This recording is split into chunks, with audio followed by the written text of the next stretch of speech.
ठिकाणी संसाराचं अस्तित्व कसं काय शिल्लक राहणार? नावडे जन धन माता पिता याचा एकमेव काही कारण असेल तर विषय तो त्यांचा झाला नारायण. भक्त आणि भगवंत या दोन्हींची जवळीक साधायची असेल अथवा ऐक्य घडवून आणायचं असेल तर भक्ताने भक्तीच्या माध्यमातून भगवंताचं ध्यान करणं अतिशय गरजेचं आहे. ध्यानी दाता पंढरीनाथ मनासहित पलटे काया मनासहित पलटे काया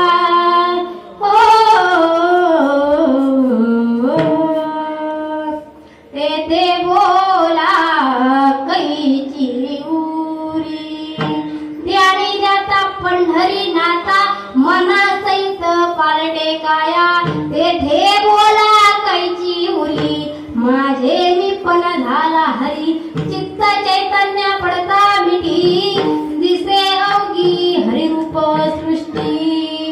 भक्ताचं अंतरंगही बदलतो आणि बहिरंगही बदलत होतो. मन हे राम झाले मन हे राम झाले प्रवृत्ती ग्रासोनी कैसे निवृत्तीसे आले किंवा राम म्हणता राम होईले पदी बैसता पदवी घेईजे किंवा चिंतने चिंतने तद्रुपता तद्रुप होणे म्हणजे त्या पदाला प्राप्त होणे. तुकोबाराय म्हणतात भेद गेला तुका म्हणे देव झाला म्हणून तेथे बोला कैची उरी. विठाला विठाला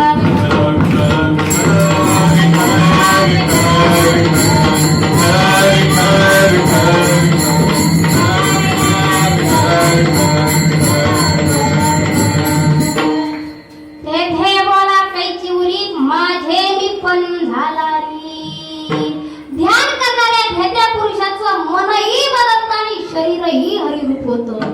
वासुदेव तत्वत या बोधावर जो आरूढ झालाय त्याच्या जीवनात बोलायला काही शिल्लक राहत नाही आणि ज्याच्या जीवनात बोलायला काही शिल्लक राहत नाही त्या ठिकाणी सांगायला काय शिल्लक राहणार? कारण त्यांच्या कामाचाच राम झालाय. काम नाही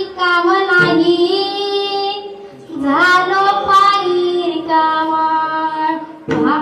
नैतिक जीवन उज्ज्वलित झाल्यानंतर भौतिक जीवनाचा विसर पडणं हे साहजिकच आहे. तुकोबाराय म्हणतात बरे झाले देवा निघाले दिवाळे बरी या दुष्काळे खिळाळे.